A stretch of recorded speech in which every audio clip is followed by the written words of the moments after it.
أعوذ بالله من الشيطان الرجيم بسم الله الرحمن الرحيم الحمد لله رب العالمين والصلاة والسلام على رسولنا محمد وعلى آله وأصحابه أجمعين. Assalomu alaykum aziz yurtdoshlar, aziz obunachilar. Bugun eng og'ir yotig'li kasallarga, insultlarga, ya'ni yurolmay qolganlarga, keyin shu oyoqlari, u yer bu yerlari, badanlari ishgan odamlar, shunaqa og'ir kasallarga Qur'on oyatlaridan bir nechtasini tanishtirib o'tamiz. Qanday nima qilish kerakligini o'rgatib o'tamiz. Inshaalloh hamma bemorlarimizga Alloh shifo ato etsin. Bu tajribada ko'rilgan, qilib ko'rilgan, odamlar shifo topgan oyatlar. Birinchi bo'lib oldingizga oq lagan olib kelib olasiz. Keyin piyolada zafarondan siyoh tayyorlab olasiz. Bitta shoxchani qalamcha shaklida chiqarib, qalamga o'xshatib chiqarib yozishga tayyorlab olasiz. Undan keyin Allohumma inni as'aluka deb 100 marotaba, astag'firulloh deb 100 marotaba, Allohumma solli ala sayyidina Muhammad deb 100 marotaba aytasiz va oq laganga bismillah deb Bismillahirrohmanirrohim. Alhamdulillahi robbil alamin arrohmanirrohim maliki yawmiddin. Iyyaka na'budu va iyyaka nasta'in. Ihdinas siratal mustaqim. Siratal ladzina an'amta alayhim g'ayril maghdubi alayhim valaddallin. Shu oyat karimani yozib olasiz. Undan keyin Tavba surasini 14-oyatini Bismillahirrohmanirrohim va yashfi sudura qavmin mu'minin.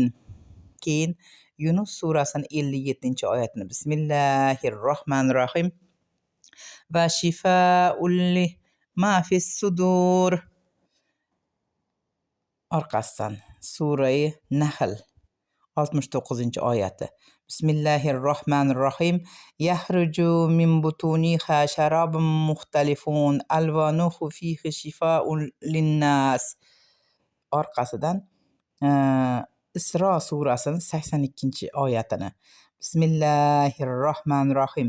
Va nunazzilu minal qur'ani ma huwa shifaa'u va rahmatil lil mu'minin. Orqasidan Shu'ara surasining 80-oyati Bismillahirrohmanirrohim. Va iza maristu fa huva yashfin. Orqasidan Surai Saffot 44-oyati Bismillahirrohmanirrohim. Qul huva lillazina amanu huda va shifa. Ana shu oyat karimalari laganga yozib olinadi.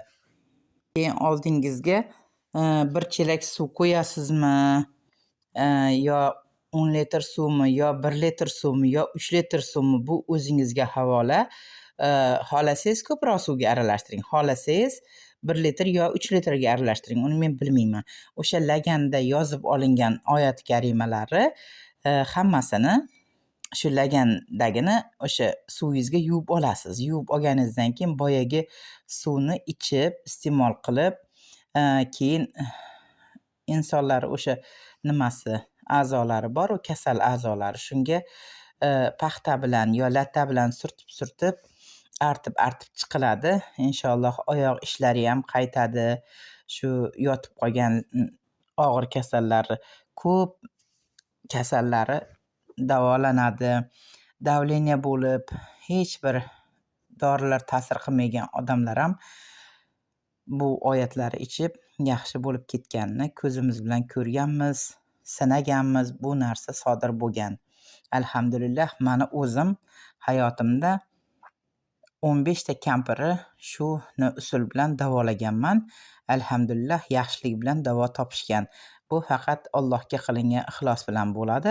Inshaalloh taolo Alloh siz bilan meni aldamaydi. Nima uchun siz? Alloh siz bilan menga ehtiyoji yo'q. Biz unga ehtiyojimiz bor. Hech qachon Alloh bandasini aldamaydi, yolg'on gapirmaydi. Bandalar bir-birini aldashi mumkin, lekin Allohdan bu narsa sodir bo'lmaydi. Bo'lmagan ham inshaalloh taolo Alloh qodir qilganicha shu amallarni 6 oy yoki 9 oy yoki buni odat tusiga kirgizsangiz, o'sha kasallaringlar butkul yaxshi bo'lib, salomatligi chiroyli bo'lib, agar ajali yetgan bo'lmasa, ajali yetgan bo'lsa, u insonni ajali Allohning qo'lida. Agar vaqt soati yetgan bo'lsa, hech narsa unga davo bo'lmaydi. Agar ajali yetmagan bo'lsa, sog'ayib ketganlari ko'pini guvohi bo'lganmiz. Inshaalloh taolo hamma og'ir kasallarimizga Alloh shifoi komil ato etsin. Shifokorlari eng zo'ri Allohning o'zidir.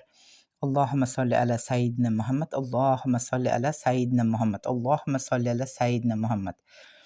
Yana Allohumma inni as'aluka, Allohumma solli ala sayyidina Muhammad.